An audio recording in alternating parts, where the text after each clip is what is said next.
আমার স্ত্রী প্রীতি হঠাৎ তার মায়ের বাড়ি চলে গেলেন, কারণ তার ছোটবেলার বান্ধবী সীমা অসুস্থ।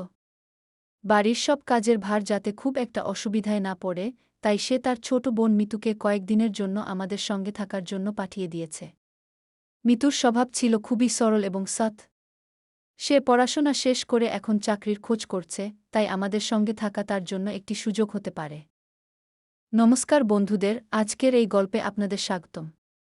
আমি একজন যুবকের চরিত্রে আছি, আমার নাম রাহুল। আমি একটি ব্যাংকে ক্যাশিয়ার হিসেবে কাজ করি। আমার দৈনন্দিন রুটিন খুবই ব্যস্ত। বিয়ের পর থেকে প্রীতি বাড়ির সব দায়িত্ব নিয়ে নিয়েছে এবং তার অনুপস্থিতিতে বাড়ির পরিবেশ একদম শুনশান মনে হচ্ছে। প্রীতি ছিল খুব যত্নশীল এবং সুশৃঙ্খল, তাই আমি সব সময় তার সুবিধার জন্য বাড়ির কাজে সাহায্য করার জন্য কাউকে রাখতে আগ্রহী ছিলাম। মিতু এই বিষয়টি ভালোভাবে বুঝতে পেরেছিল এবং নিজের ইচ্ছায় বাড়ির কিছু ছোটখাটো কাজ করার দায়িত্ব নিয়ে নিয়েছে, যাতে আমার রুটিনে কোনো সমস্যা না হয়। প্রীতির মায়ের বাড়ি যাওয়ার পর রাতে বাড়ির নিঃশব্দতা আমাকে অস্থির করে তুলত। এই একাকিত্বে প্রীতির কথা আমাকে খুব মনে পড়ত। এক সন্ধ্যায় যখন আমি কাজ থেকে বাড়ি ফিরলাম, মিতু আমার জন্য খাবার প্রস্তুত করে রেখেছিল। সে প্লেট নিয়ে আমার ঘরে এসে বলল, ভাইজান, খাবার তৈরি হয়েছে, খেয়ে নিন। তার এই সহজ সরল ব্যবহার এবং যত্ন দেখে আমার প্রীতির কথা মনে পড়ে গেল। কিছুদিন এভাবেই কেটে গেল। মিতুর প্রতি যত্ন নেওয়া এবং তার সাথে কথা বলা, তাকে পরিবারের সদস্য হিসেবে অনুভব করানো, এগুলো করতে ভালো লাগত। কিন্তু একদিন যখন আমি অফিস থেকে বাড়ি ফিরলাম, তখন দেখলাম আমার বিছানার পাশে কারো তেলের একটি বোতল রাখা হয়েছে। প্রথমে আমি গা করেনি, কিন্তু পরের সময় ভাবতে শুরু করলাম, এটা এখানে কেন রাখা হয়েছে। আমি সেটি তুলে টেবিলের উপর রাখলাম এবং মনে মনে ভাবলাম, হয়তো মিতু এটি কোনো কাজের জন্য রেখেছে। পরের দিন যখন আমি বিকেলে বাড়ি ফিরে আসি, ঠিক ওই জায়গায় আবারও একটি তেলের বোতল দেখতে পেলাম। আমি ভাবতে লাগলাম, এটা প্রতিদিন এখানে কে রেখে যাচ্ছে। কিছুক্ষণ পর মিতু খাবারের প্লেট নিয়ে আবারও আমার রুমে এসে বলল, ভাইজান, খাবার প্রস্তুত। আমি তার কাছে প্রশ্ন করলাম, এতদিন ধরে এটা রোজ তেলের বোতল কেন এখানে থাকে। সে হাসতে হাসতে বলল, আপনার পিসি বলেছে আপনার মাথা ব্যথা হয়, তাই নিয়মিত তেল দিয়ে মালিশ করার কথা। এটা শুনে আমার আনন্দ হলো যে প্রীতির অনুপস্থিতিতে মিতু তার যত্ন নিচ্ছে। কিন্তু তখনই আমার মনে একটি শঙ্কা জাগল, এত তেল লাগালাম কেন যে বোতলের পর বোতল শেষ হয়ে যাচ্ছে। এখন টেবিলের উপর প্রায় 10 থেকে 12 বোতল জমে গিয়েছিল। বিকেলে আমি লক্ষ্য করলাম যে টেবিলে বোতলগুলো বাড়তে বাড়তে বেড়েই চলেছে। স্ত্রীর অনুপস্থিতিতে আমি একটু অব্যবস্থাপনার মধ্যে ছিলাম, তাই বিশেষ কোনো গুরুত্ব দিইনি। কিন্তু এক রাত যখন আমি ঘুমানোর জন্য আমার ঘরে এলাম, তখন দেখলাম একটি আলুর উপর তেল লাগানো হয়েছে এবং সেটি আমার বিছানার উপর রাখা। তার পাশে আবার একটি তেলের বোতলও ছিল। এই দৃশ্য দেখে আমার রাগ হল। আমি জোরে আওয়াজ দিয়ে মহেশ নামে উকিলে ডাকলাম, যাতে আমি জানতে পারি এখানে কি চলছে। যখন মহেশ এল, তিনি বললেন, স্যার, আমি গেটের ব্যবস্থাপনার জন্য আছি। আপনার আওয়াজ না শুনলে আমি কখনো ভেতরে আসি না। আমি এ ব্যাপারে কিছু জানি না। আমাকে ক্ষমা করে দেন। বলতে বলতেই তিনি গেটের দিকে ফিরে গেলেন। এখন বাড়িতে শুধু আমার ছোট বোন মিতুই ছিল, যিনি একজন যুবতী। আমি ভেবে দেখলাম আমি তাকে এই বিষয়ে প্রশ্ন করতে পারব না। আমাকে মনে হলো সে এমন কিছু করবে না। কিন্তু গত কয়েকদিন ধরে তেলের বোতল নিয়ে কিছু অদ্ভুত ঘটনাই ঘটছে। তাই আমি সিদ্ধান্ত নিলাম, আমি এই পরিস্থিতির প্রকৃত কারণ খুঁজে বের করব। আমি একটি পরিকল্পনা তৈরি করলাম এবং আমার মোবাইলের ক্যামেরা ভিডিও মোডে সেটিটা পালং এর উপরে বসিয়ে দিলাম। এটিকে এমনভাবে লুকালাম যাতে কেউ দেখতে না পায়। সিম কার্ডও বের করে দিলাম যাতে কোনো ফোন আসতে না পারে। ওই রাতে আবারও আমার পালঙে একটি তেলের বোতল রাখা হয়েছিল।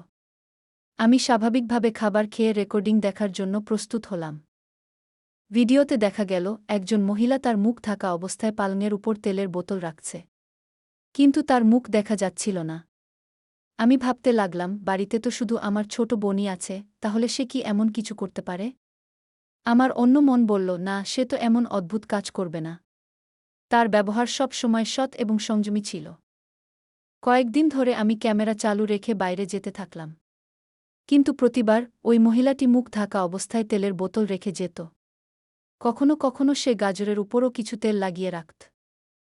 এক সপ্তাহ কেটে গেল এবং এ সময়ে আমার স্ত্রী প্রীতির পিতামাতার কাছে থাকার জন্য মায়ের বাড়িতে ছিল, যেহেতু তার পুরানো বন্ধু অসুস্থ হয়ে পড়েছিল। সে আমাকে প্রতিদিন ফোন করত, কিন্তু আমি তার ফোনের উত্তরে কিছু বলিনি। এখন আমার জন্য এটি একটি রহস্য উন্মোচনের সময় ছিল। স্ত্রীর অনুপস্থিতি সত্ত্বেও এই তেলের ঘটনা ক্রমশ বৃদ্ধি পাচ্ছিল। আমি অত্যন্ত উদ্বিগ্ন হয়ে পড়েছিলাম, তাই আমি এই রহস্যের সমাধান বের করতে চাইছিলাম। একদিন আমি মিতুকে বললাম, আমি দেরিতে ফিরে আসব। আমি এটাও বললাম, আমার ফোন না করে দরজা খুলবে না। বলার পর আমি চুপচাপ বাড়ির বাইরে চলে গেলাম। আমি বলেছিলাম, দরজা খোলার আগে আমার ফোনে যোগাযোগ করো না, এবং তারপর আমি শান্তিপূর্ণভাবে বাড়ির পিছনের সিঁড়ি দিয়ে আমার ঘরে ফিরে গেলাম, খিড়কির মাধ্যমে ভিতরে ঢুকলাম এবং পালঙের নিচে লুকিয়ে পড়লাম। মাঝরাতে আমি খিড়কির কাছে কিছু সাড়া শব্দ শুনতে পেলাম। একটি মহিলা খিড়কির মাধ্যমে ভিতরে এলো এবং এক বোতল তেল বের করে আমার পালঙের উপর একটি গাজরের উপর রাখল। যখন সে খিড়কি দিয়ে বাইরে যাইবার জন্য প্রস্তুতি নিচ্ছিল, আমি তাকে ধরে ফেললাম এবং ঘরে টেনে নিয়ে এলাম। যখন আমি তার মুখ দেখলাম, আমার পাতলার মাটি যেন সরে গেল। এটি আমার স্ত্রী প্রীতি। সে তো মায়ের বাড়িতে ছিল। আমি বুঝে উঠতে পারছিলাম না সে কেন চুপিসারে ঘরে এসে তেলের বোতল রাখছে। আমি একটু সময় নিলাম এবং তারপর জোরে ডেকে উঠলাম, এটা কি? তুমি এমন অদ্ভুত আচরণ কেন করছ? আমি প্রশ্ন করলাম, তুমি তো মায়ের বাড়িতে আছ। কেন তোমার রুমে এসে এই বোতল রাখছ? আমার প্রশ্ন শুনে তার মুখ লজ্জায় লাল হয়ে গেল। এখন আমার স্ত্রীর সত্যতা সবার সামনে এসেছে। হঠাৎ করে সে কেঁদে ফেলল এবং বলল, বিয়ে হওয়ার 4 বছর হয়ে গেছে, কিন্তু আমাদের কোনো সন্তান হচ্ছে না। তাই আমি একজন ঔষধ দ্বারা চিকিৎসককে দেখেছি। তিনি বললেন, তোমার স্বামীকে কিছু না বলে বিশেষ স্থানে সর্বদা জৈতুনের তেল লাগাতে হবে। প্রীতি বলল যে সে এই সময়ে তার একটি বন্ধু জয়ার বাড়িতে ছিল, কারণ চিকিৎসক বলেছেন যে এই সময়ে তাকে আমার থেকে দূরে থাকতে হবে। তার কথা শুনে আমি তাকে জড়িয়ে ধরলাম, হে আমার, তোমার বাইরে আমার আর কারও নেই। এখন আমি বুঝতে পারলাম, আমার স্ত্রী মহৎ উদ্দেশ্য নিয়ে সকল কিছু করছে। আমাদের এই পুরো কথোপকথন তখন দরজায় দাঁড়িয়ে থাকা আমার ছোট বোন মিতু শুনছিল। সে হেসে বিষণ্ণভাবে হাত চাপা দিয়ে দাঁড়িয়েছিল এবং আমি এই দৃশ্য দেখে অস্বস্তি অনুভব করলাম। আমরা সবাই বোতলগুলোকে পাশের আবর্জনার ডিব্বায় ফেলে দিলাম, কারণ আমি এমন উপায়ে বিশ্বাস করি না। পরে আমরা দুজনেই একজন ভালো চিকিৎসকের কাছে গেলাম এবং সেখান থেকে সঠিক চিকিৎসা গ্রহণ করলাম। কিছু মাসের মধ্যে প্রীতি গর্ভবতী হয়ে উঠল। এখন তার মুখে যে আনন্দ ছিল তা দেখে আমি দারুণ খুশি ছিলাম। প্রীতির মুখে সেই আনন্দ যা সে সবসময় থেকে চাইছিল। প্রতিদিন তার মুখে এক নতুন জ্বলজ্বলে উজ্জ্বলতা থাকত, যেন তার জীবন পূর্ণ হয়েছে। আমরা দুজনেই আরও কাছাকাছি হয়ে গেলাম। প্রীতির সাথে আমাদের মধ্যে সমস্ত দূরত্ব মিটে গেল। এখন তার যত্ন নেওয়া আমার জন্য নতুন একটি দায়িত্ব হয়ে দাঁড়িয়েছিল। প্রতিটি মুহূর্তের খেয়াল রাখা আমার জন্য বিশেষ একটি উদ্দেশ্য হয়ে গেল। এক সন্ধ্যায় যখন আমি বাড়ি ফিরলাম, তখন দেখলাম প্রীতি বারান্দায় দাঁড়িয়ে আকাশের নীলাভ বর্ণের মাঝে হারিয়ে যাওয়া সূর্যকে দেখছে। আমি ধীরে ধীরে তার পেছন থেকে এসে তাকে জড়িয়ে ধরলাম। সে হাসতে হাসতে বলল, জানি, আমার কাছে এখন সবকিছুই রয়েছে, শুধু তুমি সবসময় আমার পাশে থেকো। তার চোখে আনন্দের আভা ছিল, যেন সারা জীবনের স্বপ্ন পূর্ণ হয়েছে। অশ্রু ছিল এবং আমার জন্য সেই মুহূর্তটি যেন এক জাদু। আমি তার হাত আমার হাতে নিয়ে বললাম, তোমার ছাড়া আমার জীবন অসম্পূর্ণ ছিল। এখন তোমার সঙ্গে থাকলে আমি নিজেকে সবচেয়ে সুখী মানুষ মনে করি। পরে আমরা একে অপরের চোখের দিকে তাকালাম, এবং সেই মুহূর্তে প্রতিটি অসুস্থতা, কষ্ট এবং সকল ভুল বোঝাবুঝি যেন কোথায় হারিয়ে গেল। এখন আমাদের বাড়িতে খুশির হাওয়া বইতে শুরু করেছে।